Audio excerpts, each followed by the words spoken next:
This was something that was never going to happen to us. Never, ever. He wasn't the kid that was in bed, depressed. He was living. He was with me that morning.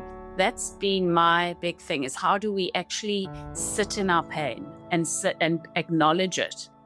For me, that is the key to our mental health issues, that we often feel alone in it and we can't speak about it because no one will really care. The stuff that we keep inside is the dangerous stuff. Once you have expressed it, for me, you've made a huge step already.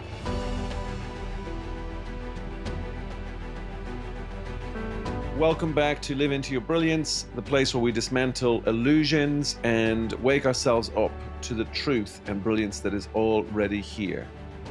Today's episode is a deeply moving conversation with Jen Rowe.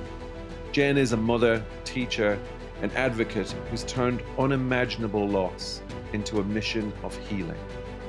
After losing her son Kai, Jen has become a powerful voice for mental health, urging us to stop turning away from pain and instead to learn to sit with it, our own and others. She shares why speaking our suffering out loud matters, how simple acts of kindness and kind words can have a profound ripple effect, and what it really takes to build a more compassionate world. This is an episode that might just shift the way you listen to yourself and to the people around you. We began where we always do, by asking Jen, what is the biggest truth that she has learned that she would love to share with you? If you're asking me for one thing, it's where I'm at the present, and that would be kind words and that they matter. I think the power of kind is so huge. Our words, we don't realize the impact that they have on and kindness.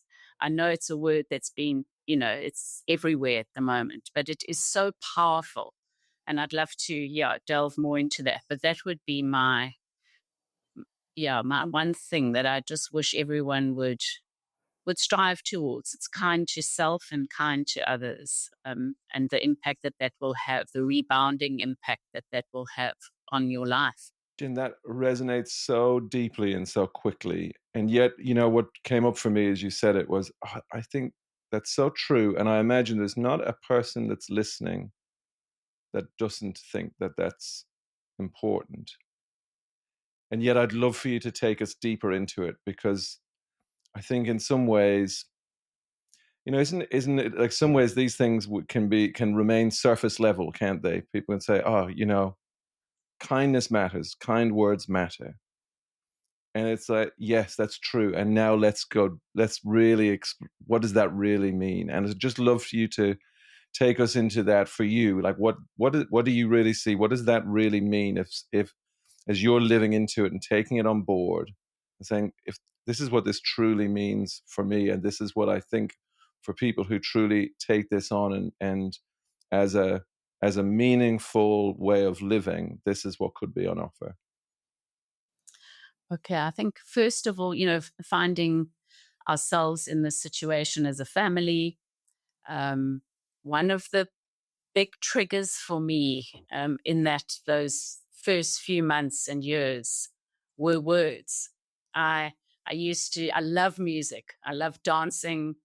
And suddenly words of songs, I couldn't listen to songs anymore because all I could hear were the words. And those songs are written normally when you're in a crisis or you've broken love affair or there's something happening. That's when you're creative generally. So a lot of the songs are sad. And the words, I used to sing songs, I didn't know what the words were. I'd get them wrong. And Graham, my husband, would say, do you know what that song's about? I said, no, I just like the tune. And since this tragedy, all I can hear are words. And words in so many aspects of our life, like people coming to offer comfort with all good intention, but their words, how they impacted us. And knowing that the intention was good, but how those words affected us deeply, and they hurt a lot of the time, or they triggered something inside you. And so words became a big part of my journey and our journey as a family, um, and how to explain to people and to share our story so we could help others. And also for me, I found as I was going in those early days and still now, thinking of my feelings and how people's words were impacting me, I almost felt like I was walking part of Kai's journey that I never understood. We were very close, and he used to share quite a lot of his struggles and pains and with me, and there were words that hurt him. And we always want to fix things as parents. You hear something and you don't want your child to be in pain, so you try and make lighter of it, or you give solutions, or you don't actually sit and go deeper into, what are you feeling? Why is that happening to you? And what do you feel when that's happening? We don't sit in it because you don't actually want to believe that there's this pain, your child's suffering. You just want to make it better. So, along Kai's journey, he had people say things. He was bullied at school around his weight. And we never realized the depth of that pain, because you're in a traditional school. It's a boys' school. It's not the school's fault, but there's stuff going down, and you're meant to just take it. Life's not, it's not meant to be easy. You got to find your way. Life's tough. So your children are brought into this narrative and the ethos of just get on with it, and so those words he carried through his life that we only found out later. So all those steps that you go, and it's like layering as we go through life. All of us, we have pains, we have tragedies through our life, we have experiences that knock us, and it's not easy to talk about it because we try to make it better without actually sitting in it.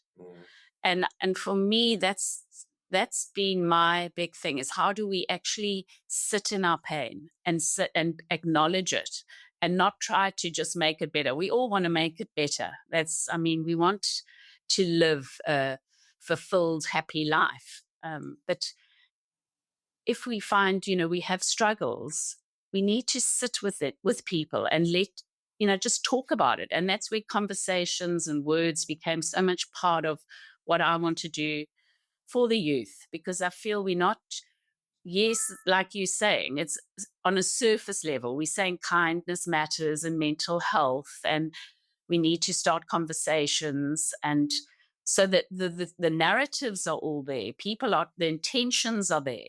But how do we actually reach children? How do we get to that place? For me, it was, you can only go on the journey that you've experienced with your child. And for me, it was stepping out of your pre-primary, where it's all play and it's fun, and you're going into a primary school, and you're separating from your parents, and you're handing your child over to a system, to a school system.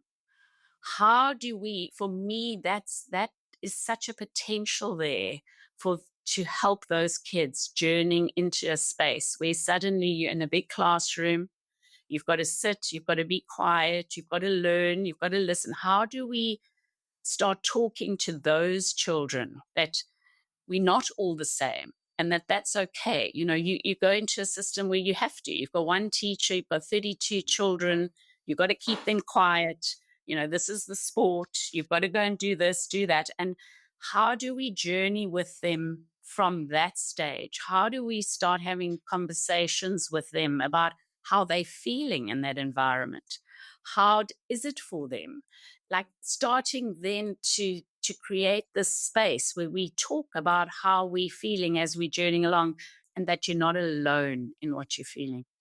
For me, that is the key to our mental health issues, that we often feel alone in it, and we can't speak about it because no one will really care. And I think that's where a lot of our mental health comes from, problems. And that was one of our stories, that you don't feel worthy to share it because you've grown up and just get on with it and it will be fine and it's just a stage and you'll get over it and everyone goes through it. So just wait, wait until you're out of school and then life gets better. Then you start creating your own journey. It's the narratives we speak and trying to, yeah, there's Mm.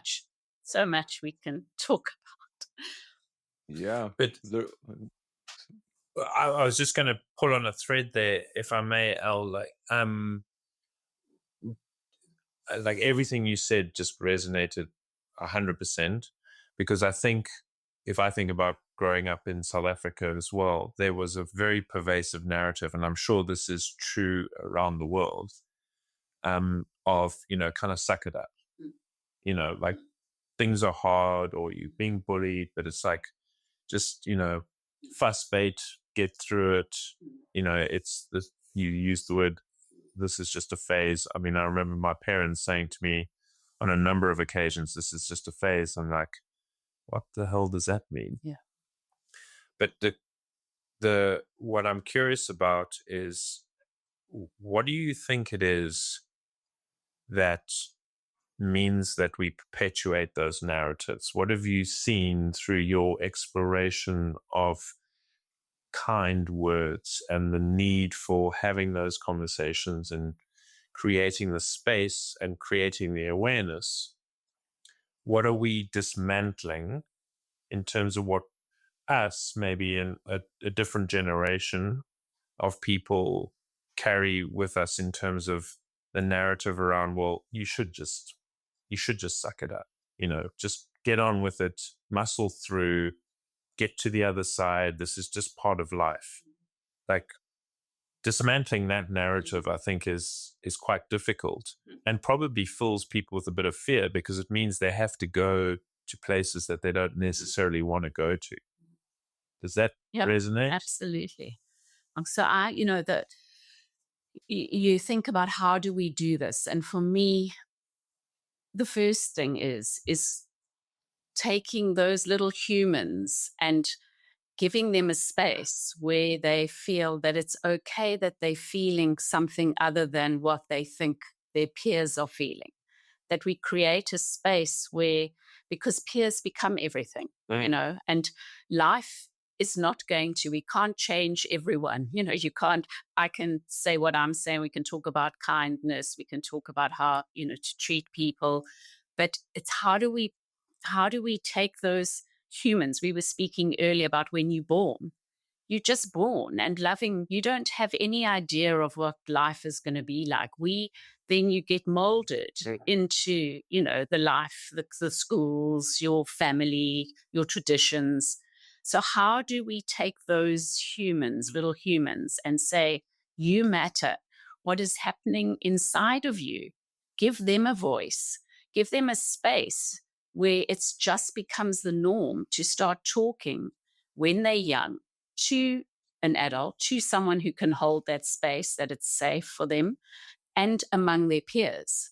So in little discussion groups at school, we have something here called LO. It's always been a thing of mine. Like, everyone writes it off and goes, oh, it's life orientation. Oh, what a waste of time. And just repeat this and do that. It's known as just a subject you don't have to worry about. Now, for me, there's an opportunity. Imagine sitting in a class with kids and going, how was your week today? What happened? How did you feel? It's a perfect opportunity, because if we catch ourselves when we're young enough and someone's holding us in a safe space, we're not going to all be having to go to therapy and dealing with all the issues, because we're building strong, healthy people from within. For me, that's so vital, that kids feel they matter, that how they're feeling has a place and they have a right to speak about it. So that's, we start covering up, and like, you bullied at school. If Kai had just said to me, I've got teased by the swimming pool about my weight and I don't know what to do with it, it hurts me. If he had have had that space, Oh my word, our life would have been so different. One little, Mm. moment that was so traumatic for him. And he had to go and face that every day. And we only heard about that in 2022. And he was, so 20 years later, we didn't know the impact that that had on his life because he was going through the normal teenage, not wanting pictures and not, he struggled with how he saw himself physically. So for me, it's that let's catch it early. Let's start talking. Let's start creating safe spaces for kids to speak about the stuff that they don't understand, even, but they are able to voice it, and someone is there listening and guiding in And a not judging. kind, yep, no judgment. No judgment. Yeah. Yeah, yeah. We have day, like, I think that sounds similar to life orientation days called student development days. And my eldest boy's finished school, but my youngest boy's in them. And every day a student development day is on, he just goes, oh, because they're doing days. We're going to teach you how to do stuff. Um, and they're not necessarily opening them up to themselves. They're just trying to say, this is what you've got to do to get on. Um, as a former kid and now an adult, and looking at this, I guess what comes to mind for me, Jen, is I feel a little bit of I don't know if like fear is the right word, or kind of self-doubt come up for myself in terms of going, gosh, do I do this for my kids? Um, do I know how to do this for my kids? And I imagine there might be people listening thinking, I really get this, and I'm probably not doing it. Maybe a teacher, maybe a parent, whatever capacity, thinking, oh, yeah, I'm not sure I'm doing that. And they didn't learn it. I didn't learn this when I was a kid. How to like that? I didn't experience people holding a space for me and saying, what's going on, and really bringing out what I was feeling and relative to what was happening. So a lot of people don't have a frame of reference, I feel, for what we're talking about. And I'm curious, for you, through your experience, is this something that you look back on for yourself and see that you were doing it, and then you've seen it more clearly? Is it something that you look back and go, oh, actually, like, what is it Mm. you've seen in terms of I guess, your Mm. personal perhaps transformation in this, and how do you open this up for people that maybe are really willing but are really unsure about how to do it, how to create that space, how to not say things that become triggers, because it becomes delicate, doesn't it? You're trying to get it right, but then it's also, you suddenly become very conscious of your words. So I'd love Yeah. to know, maybe, in your journey, as you like, what's been if there has been kind of transformation around this, what have you seen before, during, and what would you point to for people? Is that as a mother, with my children, or for myself, and how, or both, I suppose. Yeah, I think both. Like, I think it's because I think, if I guess, even as you said that, what I immediately thought was, I would imagine they're two sides of the same coin. Like, there's a part of it, can we do it for ourselves, then and can we do it for others? And maybe one teaches the other. I don't know, but yeah, I'd love to hear wherever feels right for you to start on kind of exploring that. Yeah, I think for me, when I became a mom, your that fierce and parents, I mean dads, that instinct to protect your child and to Mhm. create a space where they feel safe, and you building this human that's going to go out into the world and have a strong foundation. And so that is your focus. It was mine, because I can only speak from my point of view. So I would do anything to make sure that their life, no matter how hard it was, that they always knew they could come and speak to me, and I would listen, and I would be there to support them no matter what the journey was. And I think we all do that in whatever form as parents. But I do feel, even with myself, I'm a wonderful listener. I listen well. But I also, as a parent, like we said, you want to make it better. So often you don't sit in the tough. That's what I've learned. You don't sit in that tough space because it's tough for us too. You don't want to see your child suffering and in pain.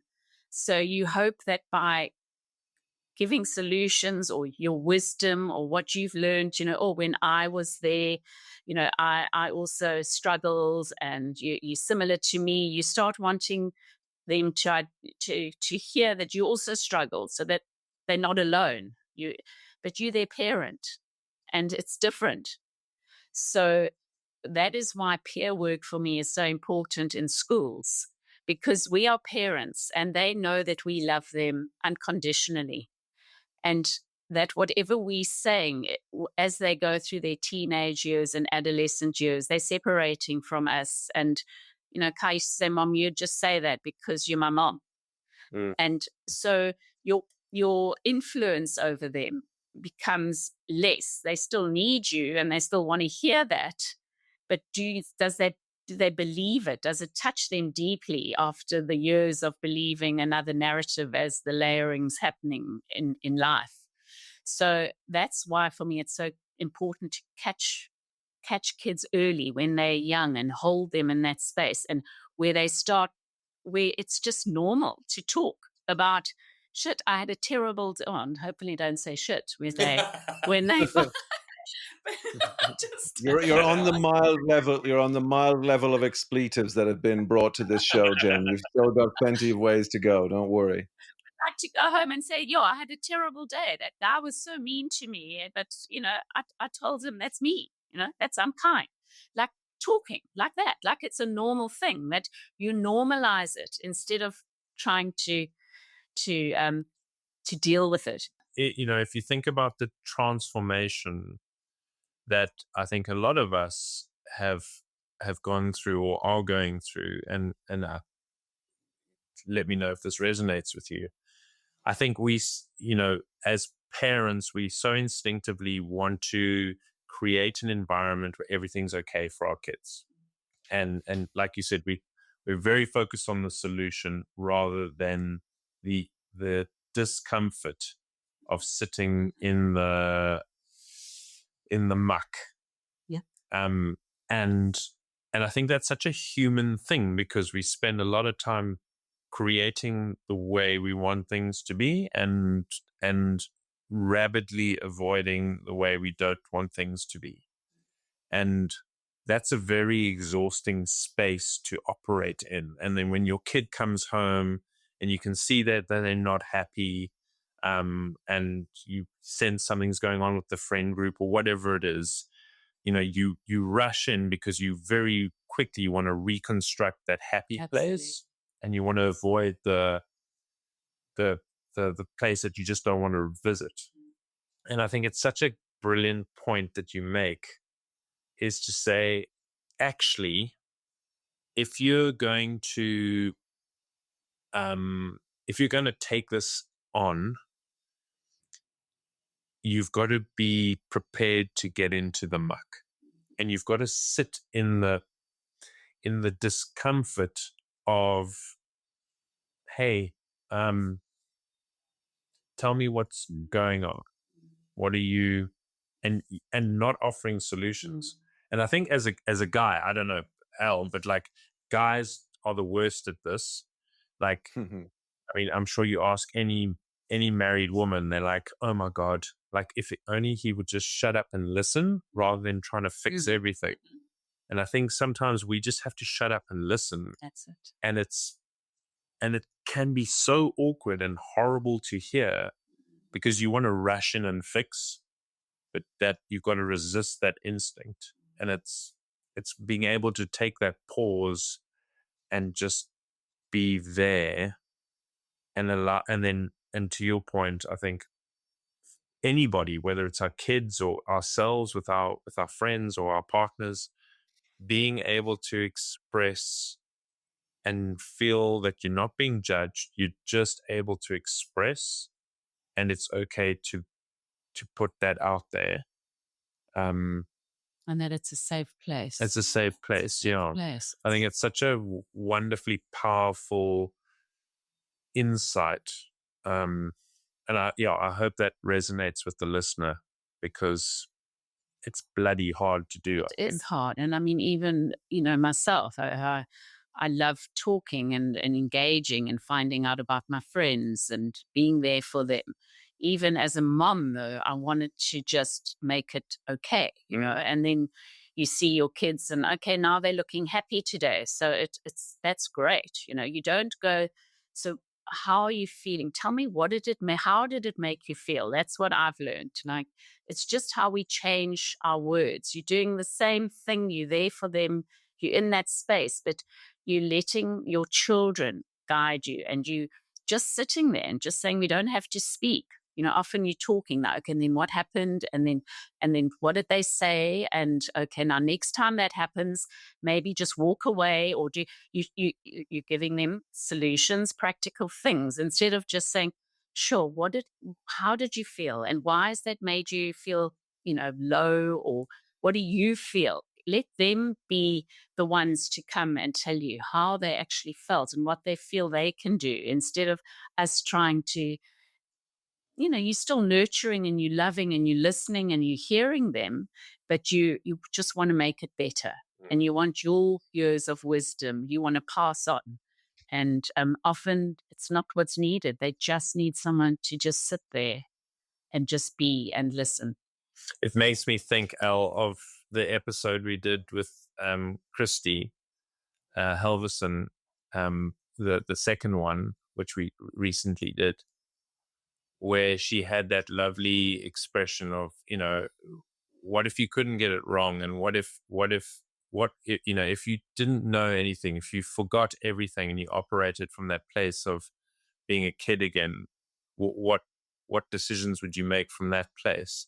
And it's kind of like, it's kind of like if you watch two kids interact and one kid senses the other kid is down or not themselves, or like they do amazing things. Like they go up and hug each other, or they sit down together, and they sort of, there's this connectedness and this universal empathy and love that just naturally comes through. And I think to kind of tap into that and harness the power of that, rather than let the noisy intellect try and solution everything, is a lesson worth learning. And also, this is from my own point of view, like playground interactions. And, the bully has now become, it's big, where we grew up also fighting on the playground, people saying mean things. And you get removed from the situation, both of you, whoever was involved, and you get spoken to, and that's the perfect time to sit in the classroom and go, wow, okay, what happened on the playground today?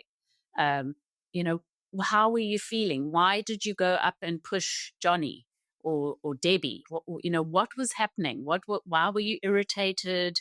So they have a voice too, because that, for me, bully is a terrible word, because it's just another person in pain. And you're just inflicting it on someone because you don't know what to do with the pain. There's nowhere to put it. There's no one who's listening.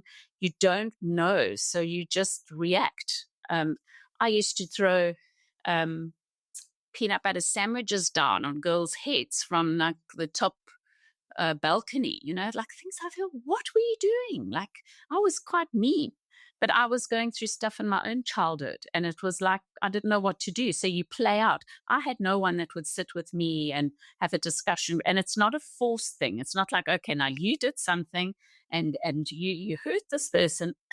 Let's go sit in a room and let's go and talk. You're doing it naturally in just a day, just a week, once a week, touching in with the kids, or when that happened, let's go and talk. Let's sit and let's chat among your peers, because that's where the power of of healing and expression comes, and we can teach kindness. And once you start, like you look at social media, and I'm looking at, I'm going to use an example of Meghan and Harry, the meanness, the absolute hatred that can come out of two people just trying, leave them alone. Don't watch it. Like, why do people need to pull other people down? There's such this, it's so scary to me.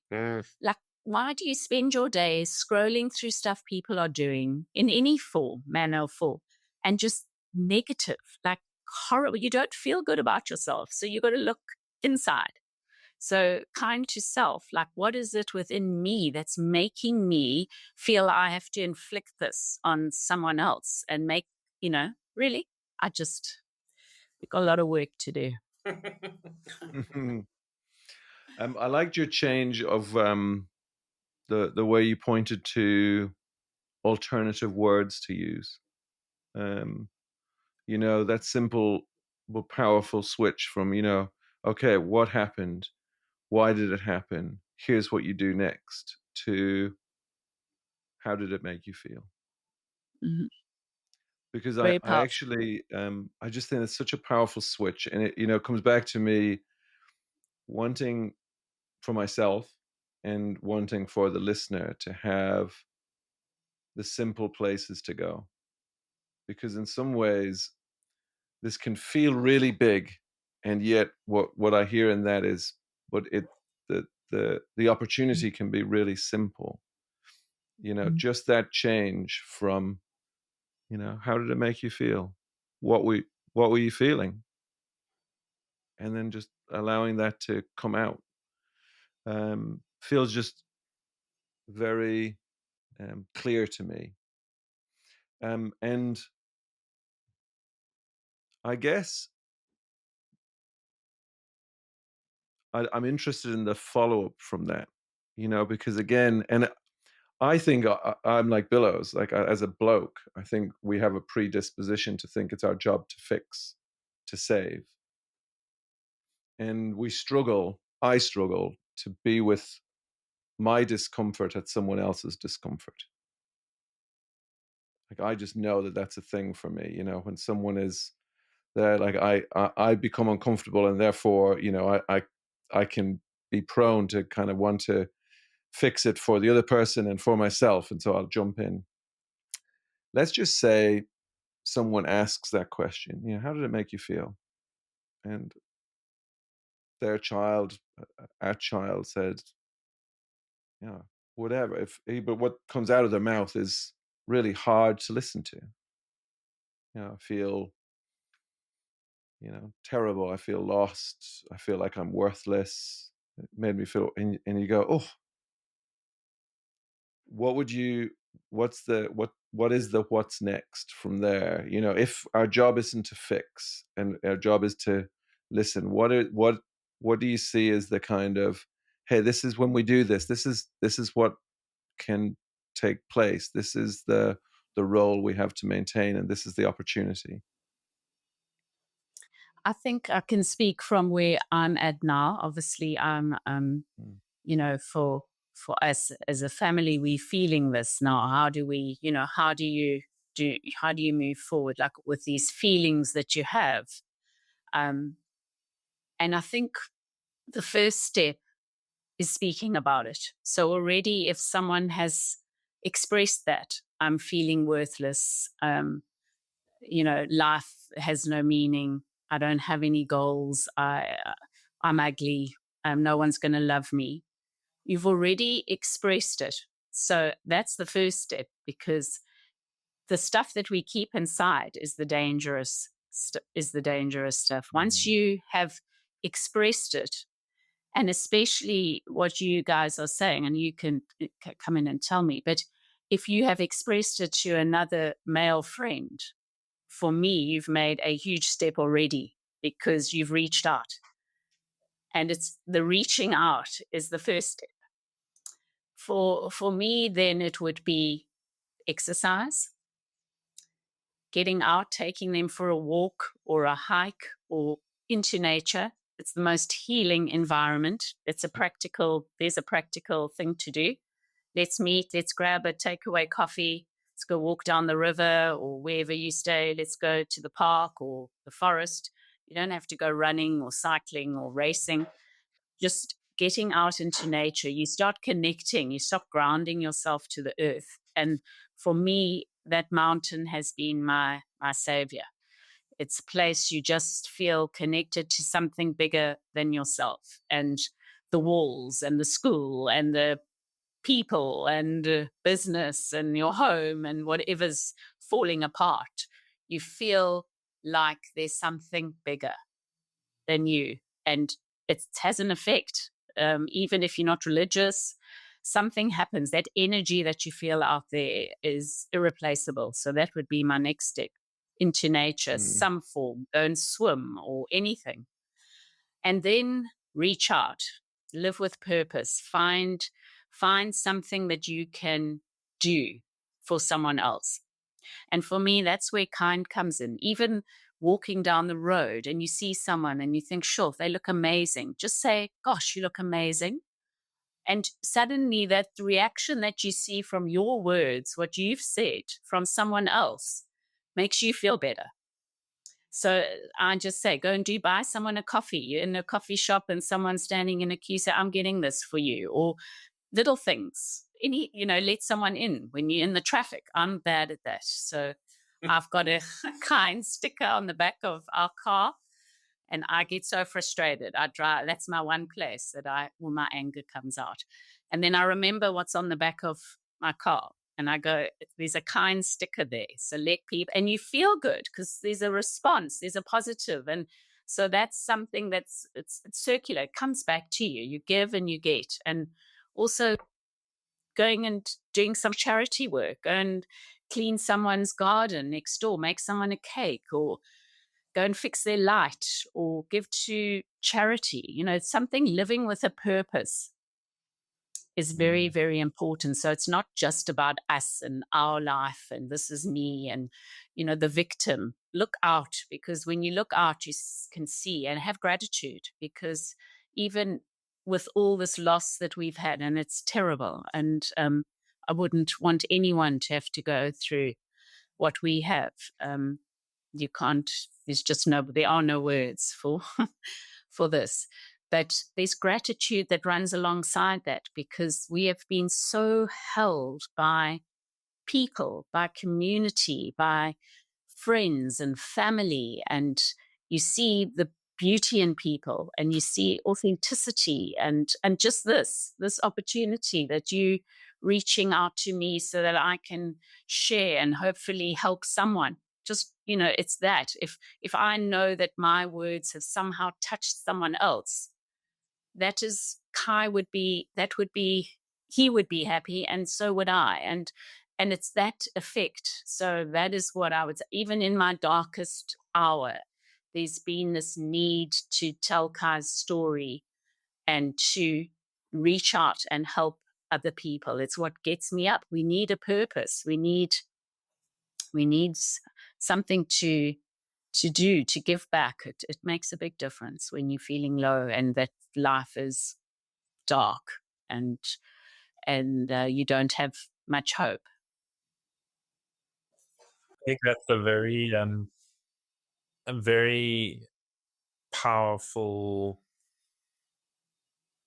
set of practices. And Al and I often talk about practice on here, because we love to explore, and we love to sort of understand the wiring of the human condition and how we create our experience of life and observe ourselves doing it. And but then we kind of have this strong sense like, yeah, that's all great, but unless you get out and do the practice. And I think what you've pointed to there is you've tied together quite a few threads of things that have come out in other episodes around how do you actually go and practice? How do you go and walk the walk? And I think what I heard was shut up and listen. Stop trying to fix. create a space for the expression of whatever it is, and be prepared to sit in discomfort. Yeah. Nature is a wonderful healer. And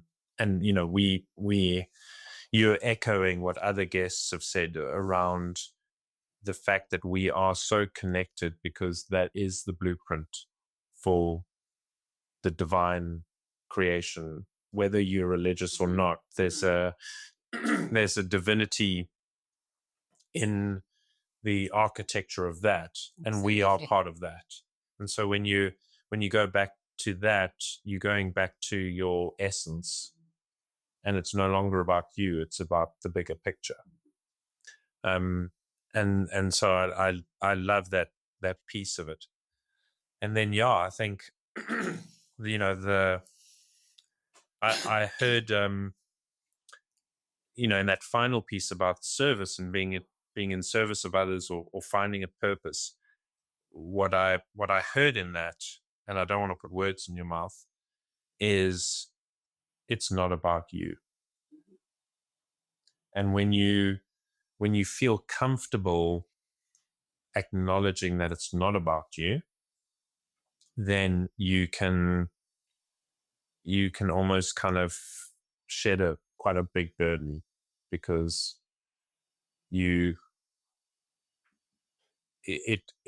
it relieves you of that noisy intellect that is constantly trying to create whatever veneer you think you have to create to put out there to the world.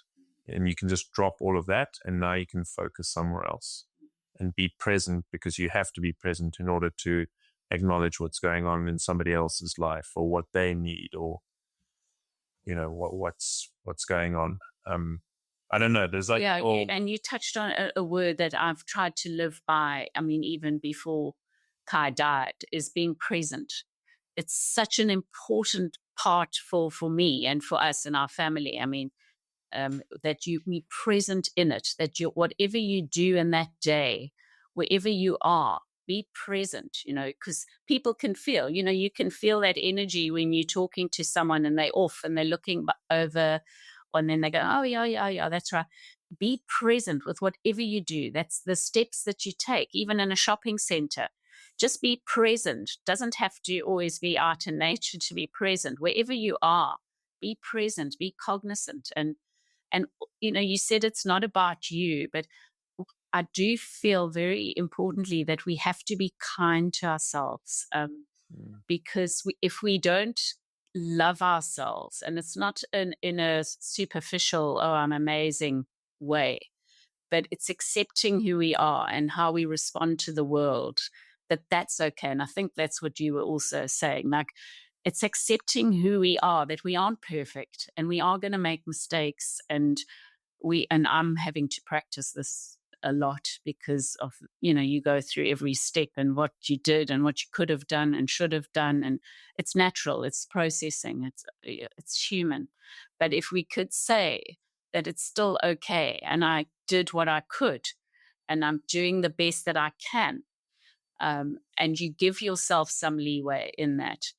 But to that, when you feel like you are finding your feet and you actually liking yourself, it's so much easier to look out. Once you okay with what's within, we'll never be 100% okay. I think that's human nature. But if you start saying, okay, I'm not a bad person, people will love me, there is something good within, you can easily give out. And once you start doing that, it comes back and it comes back, and it feeds all those insecurities that you have as you start responding to people's interactions with you by giving. It's very powerful. It's powerful. And kindness is part of it.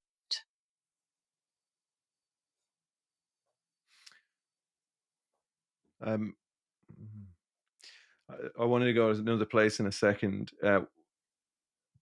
Being kind to yourself is in some ways kind of the trickiest game, isn't it? Because we don't always hear the words that go on. We don't hear the words that go on inside our head as clearly as we do when we speak them out loud. But you said something before, it's what we keep inside that causes the problems, really. And I was just thinking before, what I heard when you were talking about kind of the what's next was the power of walking and talking. And, you know, one of the things which I've learned about being kind to myself is, learning to go and, I think it's what you pointed to before, going and reaching out to others. That when you're feeling low or you're feeling a bit in on yourself, like this man on the screen for me is a great place to go. We talk.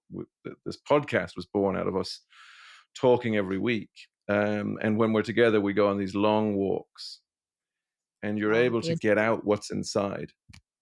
And Beautiful.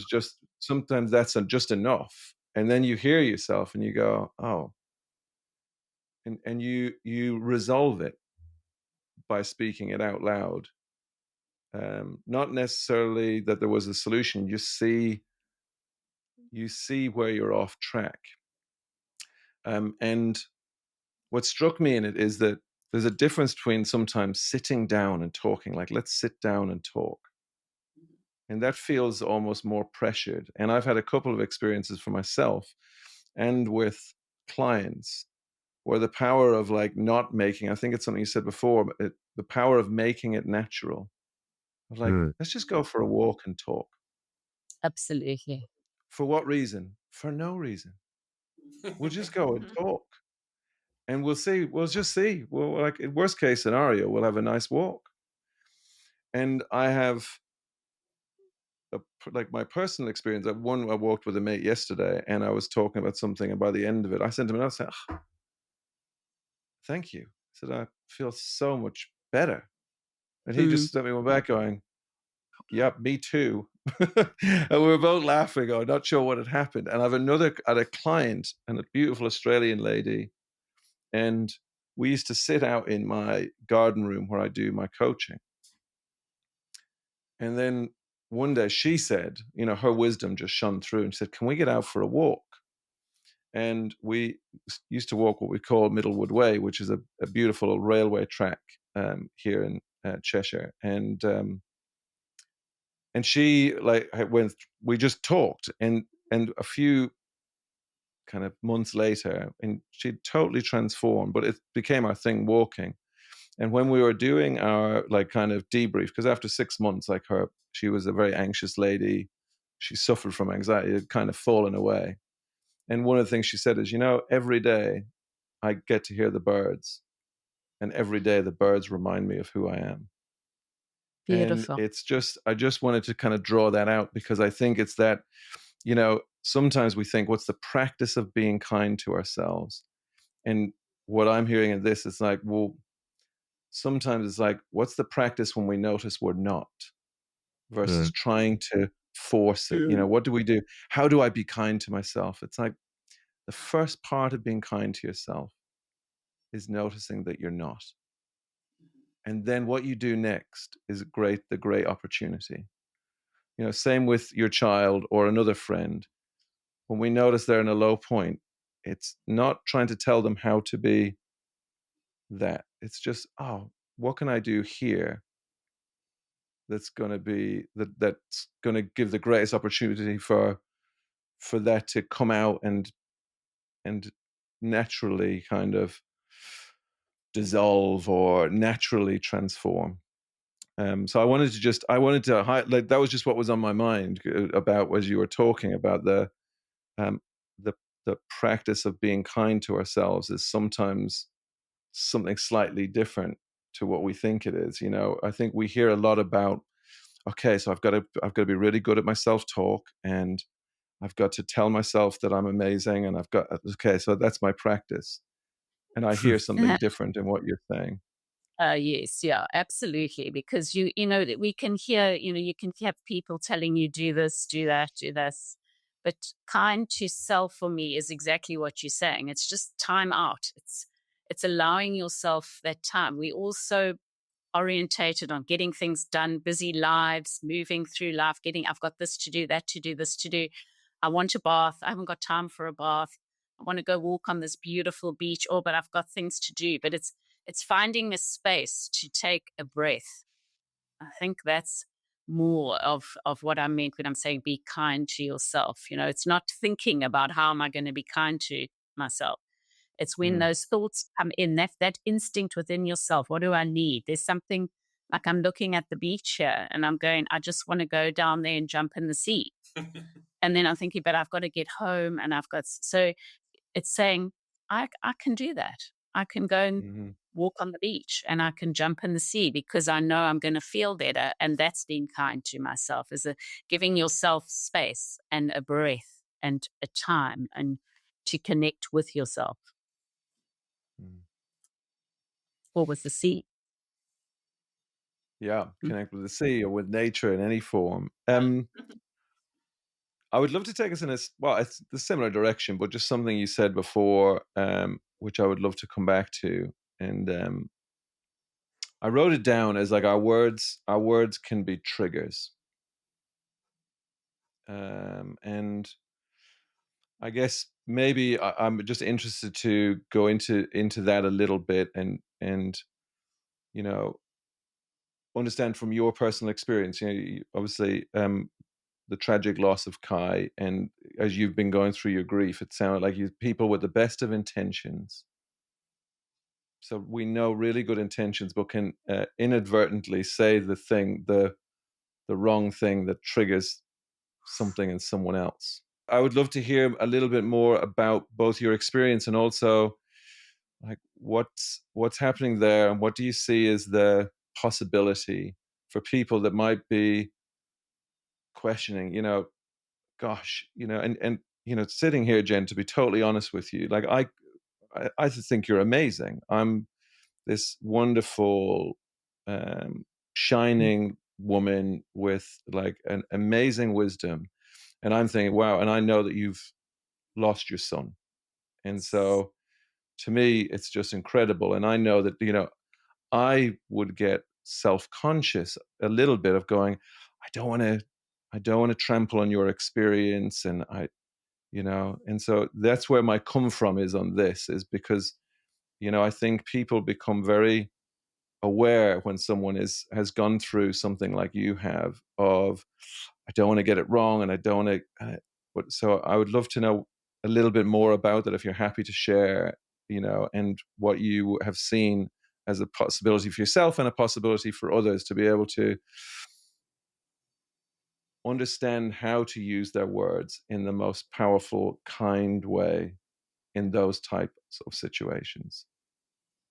Okay, thanks for highlighting that, because it really, yeah, it is important. So from my experience, in those early days, um, people, I think it's such a devastating situation, for everyone. Obviously, for us, the most, but to all your circles, the circles that surround you, and people want, even the extended friends, they want to. I don't. I'm watching my words now. Words do matter. They matter a lot.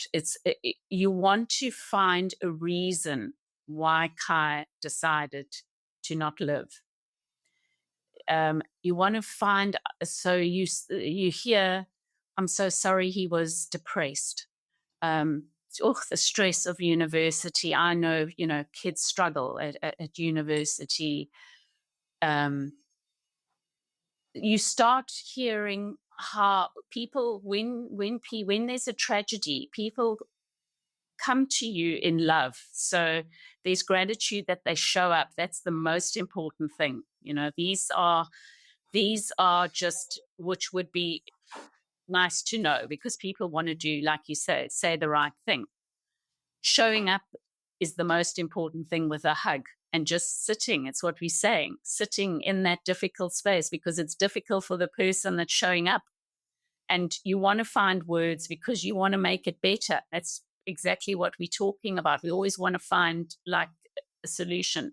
And for me, also, people come with their own tragedy and response to it from what's happening within themselves. So Sometimes you don't need words. Sometimes the silent words are the most powerful. And in that immense pain, that's what you want. You just want someone to come walk in and hold you with some food or whatever they want to bring.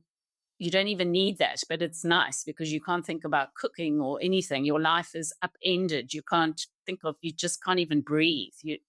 So to just have people come in, our home was flooded with people. They were cooking. They took over our lives. They took over all the admin. I didn't have my cell phone. I didn't have to do anything. And I can't tell you how much that meant to us. They didn't ask. They didn't phone and say, or try and get hold of me via a friend. Do they need something? They just showed up. So for me, that's the biggest thing you can do is show up and just hold the person, just sit in the space and ask is there anything you want to chat about? Let's go for a walk. A friend got me out going for a walk. It's the last thing I wanted to do, but it helped. So, and then words, even now I'm struggling with it because people go, "Hey, how are you doing?" But they don't understand that I'm not going to be doing okay. I'm still learning how to do this. I'm not going to be okay. I've lost my son.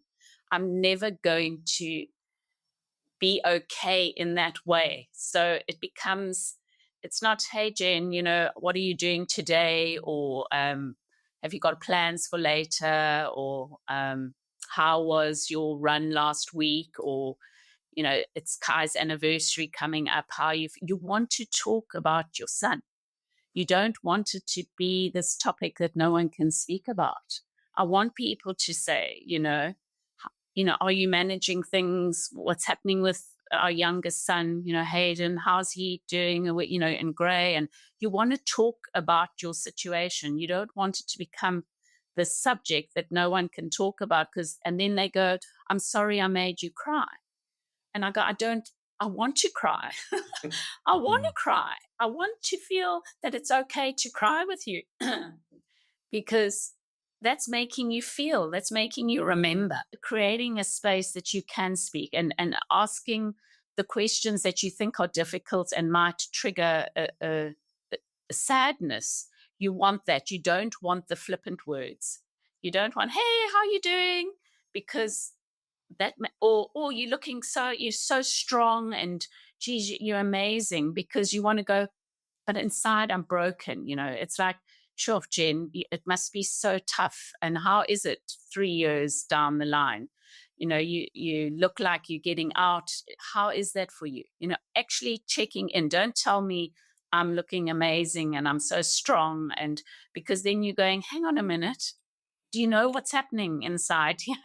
There's that disconnect. You're glad you're looking strong, but you're actually so broken. You just want someone to say, "Hey, I know this, Jen, I can't even imagine, but I just want to say you're actually looking good today." But that they've acknowledged that you're broken instead of just going, "Oh, you look amazing today." When you are so broken, you just want someone to touch it, to say, "I know that it's hard." You just want to be seen, and you just want that little bit, or that hug. You don't even have to say anything. When someone comes and hugs you, you know that they are doing it for you. They don't have to say anything. So yeah, it's complex, and words are triggers. Triggers are processing. So, and you have to have the strength to say, "Actually, that doesn't feel right for me." I prefer if you don't ask me that, or I don't answer. When someone says, "Hey, how are you doing?"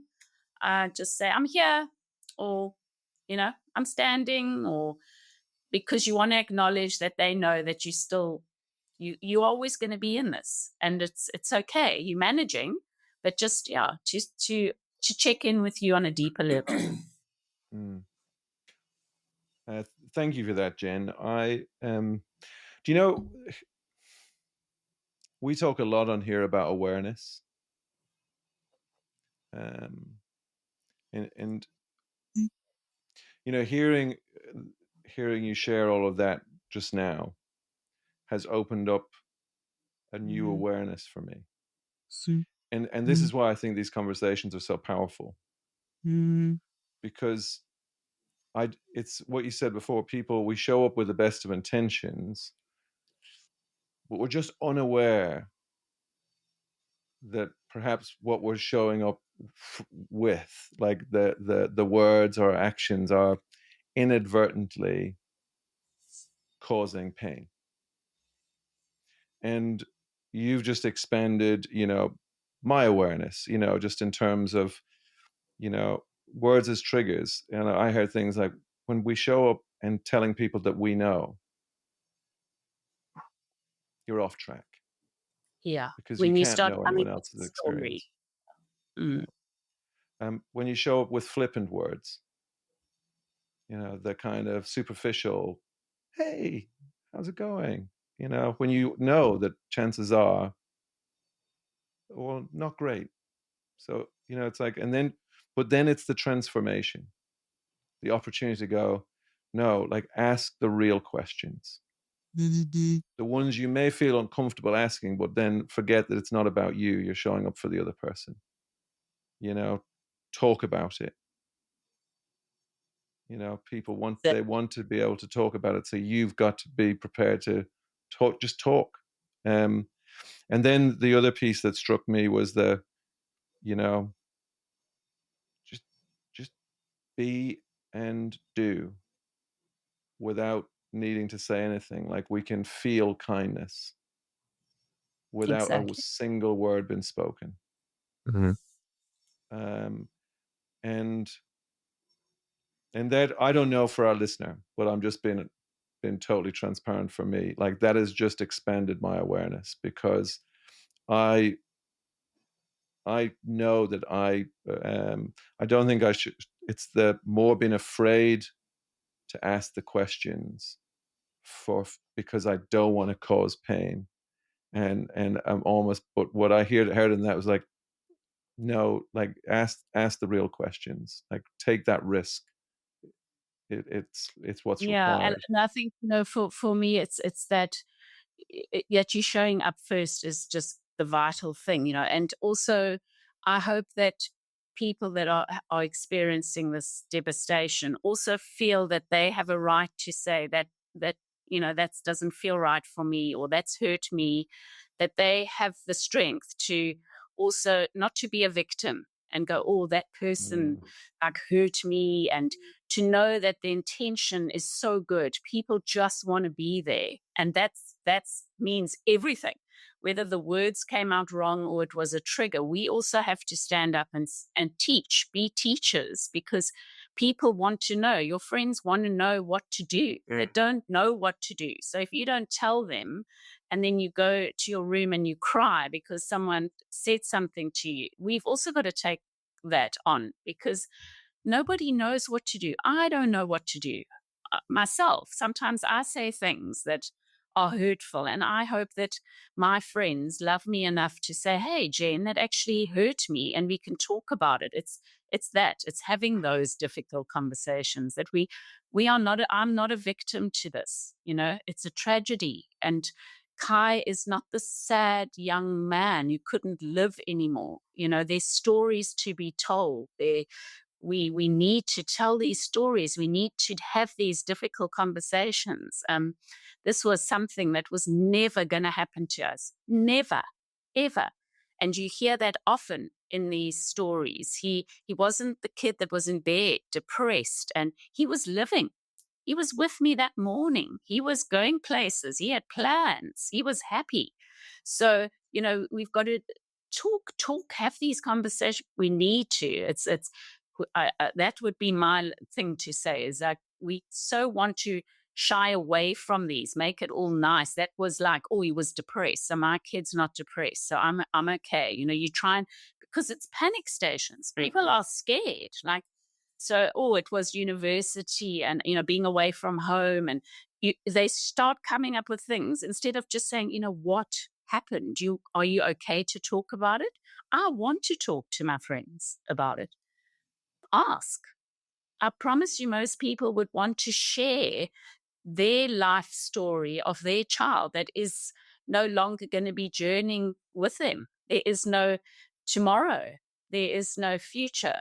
There is with someone that you've nurtured and loved and brought to this place, that you are waiting now to see them go out into the world. You want to share that. So yeah, I say be brave and step into it. And if you don't have the words, just sit and hug or make some tea or go for a walk, but show up. Even if it's a little flower on a WhatsApp every once a month or something, just that someone's thought of you, it means so much. I think what I hear in a lot of that is, trying to distill it down for the listener is, and these two things are very interlinked, is, you said the power of presence. And when you're present, you're curious. So if I walked into your home and I was present because I'm now going to be with Jen, I've come see Jen, I would notice whether I needed to just give you a hug, make you a cup of tea, or actually ask you, like, how are you feeling with, Kai's anniversary is coming up. How are you feeling? And I think the practice of being curious about others in an authentic way is one of the most powerful things you can bring. And in many ways, that is you being kind to yourself, because what you're doing when you're doing that is you're freeing yourself from the judgy, noisy intellect. And I think That's it. Yeah. I think, and I think what, like when somebody comes and says, okay, God, let me just make sure that Kai took his life because he was super depressed. My kid's not depressed, so check for me. Like, and it's not a malicious thing. It's just like such a human, protective, instinctive thing. But it's the moment you become curious, all of that falls away. Yeah. And it's got nothing to do with absolutely. I love that. So I think that's absolutely right. It's curious.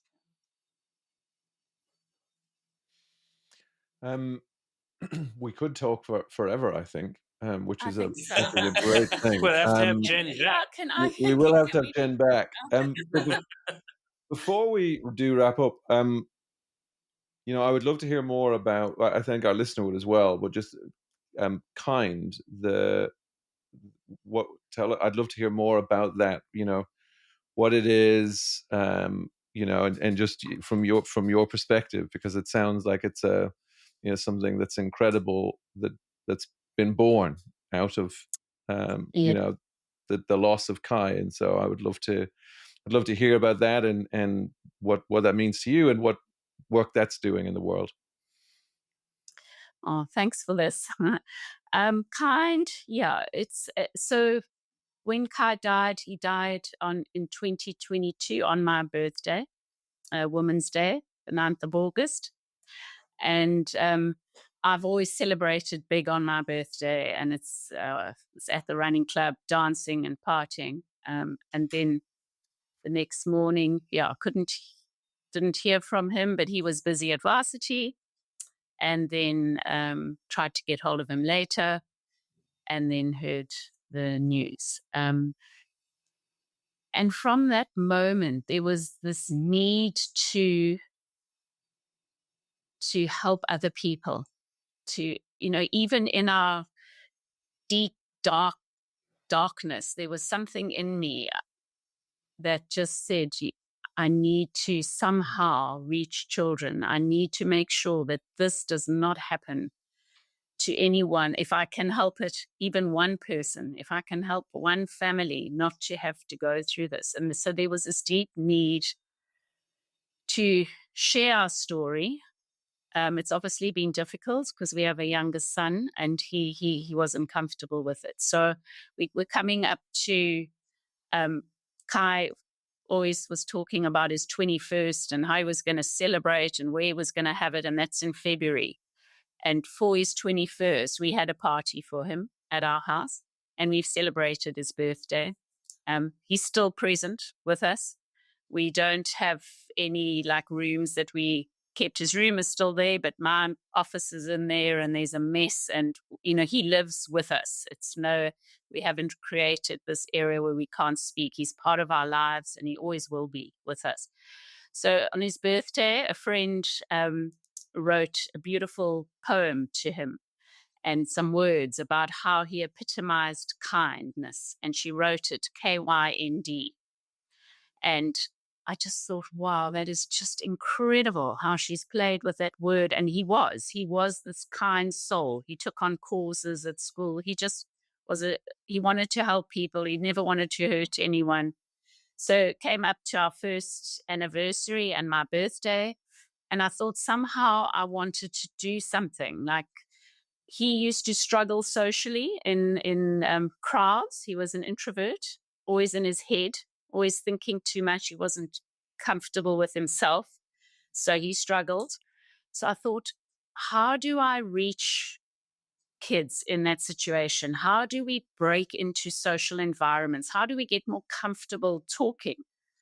And I thought Kai started doing tattoos. He said he was only going to have one, and then then he got another one. And on his chest, he had my tree. I've got a tree gifting business, and he had tattooed a tree, a beautiful tree, on his chest. And I thought, if he had worn something or had something on him, something different, a logo, something, when you walk in, maybe someone would go, "What is that? What does that mean?" And so that's what my intention was. How do we initiate difficult conversations where we can tell our stories? So I've had friends surrounding me, helping me. So a friend helped with the logo. She traced it. And we did Kind. Kind is a brand already, KYND. So we put the dash in to the Kind, and it's actually perfect because it's Kai. That's how we spell his name.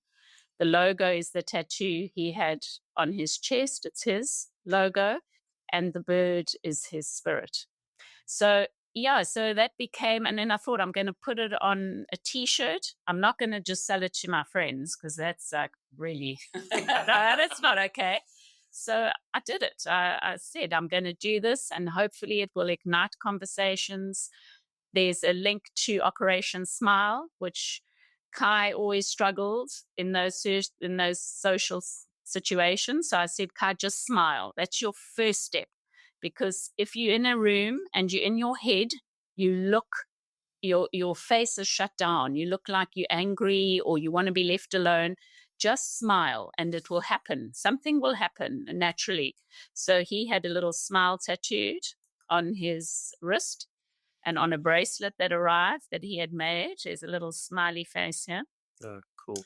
So Operation Smile was perfect. It's people with cleft palates. They are able to have operations. It's a physical part. It's a physical attribute that causes much pain and harm to their mental health. So here they are able to have an operation and they can be gifted a smile. So it was perfect. So that's our charity part of it.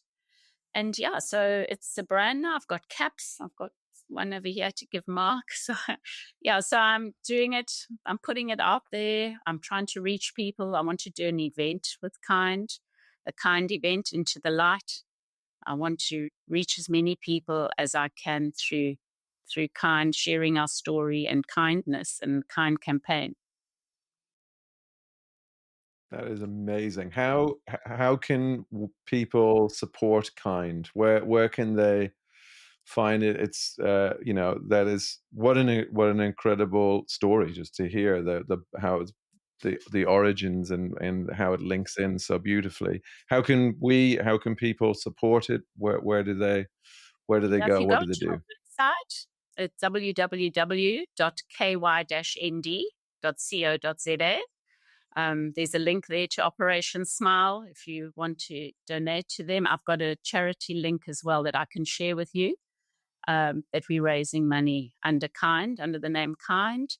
And then the apparel, I don't know how I get it to customers around the world. Maybe you can help me with that. We'll I don't figure know how that to out. do that. We'll be I don't know. we'll Please be help. kind I need mules. help. Yeah. I need help to do it. I've got a Shopify site.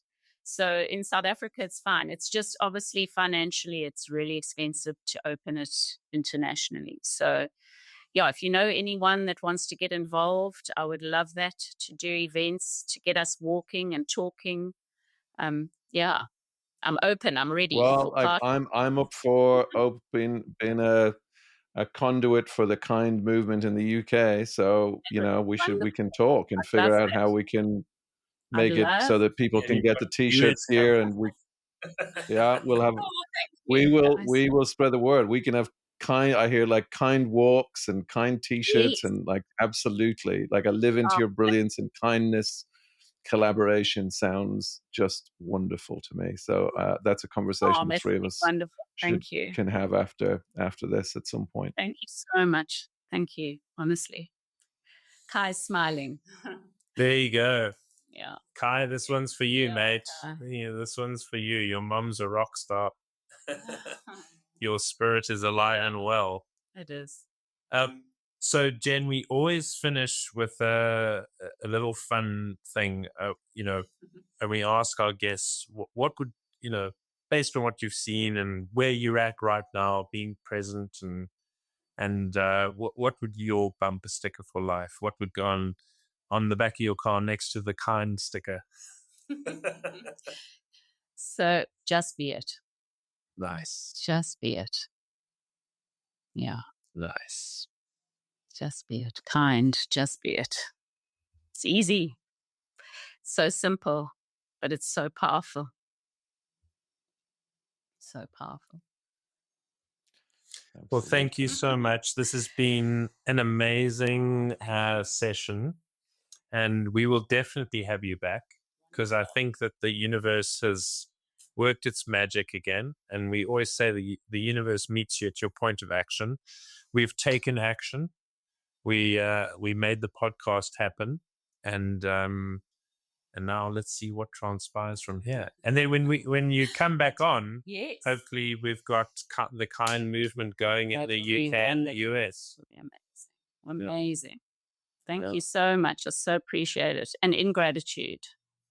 Thank you. No, thank you. Like to echo Mark's words, it's just been a beautiful conversation and so much richness in it. And thank you for sharing so beautifully and coming on here and opening up your world to us and to our listener and the ripple effect of what you're doing. Who knows what shores they're gonna lap up on. I think it's that to me is a beautiful curiosity, because kindness travels into unknown places, doesn't it? We don't even need to know where it lands. It just finds its way home when we put it out there. So beautiful. And thank you both for what you're doing. I mean, you're allowing people to come into your space and share, and you have an amazing friendship, and you doing that. You're there for each other, and it's so beautiful. It's such a powerful lesson you're giving others as well in doing what you're doing. It's wonderful to see and hear what you both are doing. So Thank you for saying that, Jen. Yeah, no, it's amazing. It's wonderful. Oh no, thank you. That means a lot. And it feels like we've landed at the perfect wrap up point. It's been one of, I don't know about you, Bill, as one of my favorite episodes, just in terms of the feeling of it. And I guess for the listeners, we just bring this to a close. I love that bumper sticker, kind, just be it. And what I think you've opened up beautifully for all of us, Jen, is the simple ways that we can do that. And sometimes what I've heard in it, it's going to require us to have courage, to the courage to not try and fix, but just to show up and talk, or just to be there and ask questions like, hey, how did it make you feel? It's the courage to ask real questions, not to throw away our words, and to be able to be there. and to smile and to hug and to go on walks in nature and trust that's enough, for ourselves and for others. And I hope our listener, as they take their ear pods out and they put their phones down or close down whatever it is they're listening on this, in the next moment or two, we're all going to have an opportunity to be kind. And if someone said to me, what's a great example of living into your brilliance? Be kind. So with that, we wish everyone well. Go forth, live into your brilliance, and kindness, just be it. And we will see you next week. Thank you for joining us on this enlightening journey unraveling the innate brilliance within every human being. We hope today's episode has sparked new thoughts and inspired fresh perspectives. Remember, the power to shatter illusions and unleash your true potential lies within you. If you enjoyed this episode, don't forget to subscribe, rate, and review us on your favorite platform. If you'd like more insights and daily doses of inspiration, you can follow me on Instagram @AlKennyCoaching. Or you can connect with myself and Mark on LinkedIn, where we will share articles and perspectives about unlocking your innate brilliance. Remember, you are capable of extraordinary things. Keep believing, keep exploring, and keep shining brightly. Take care and stay brilliant.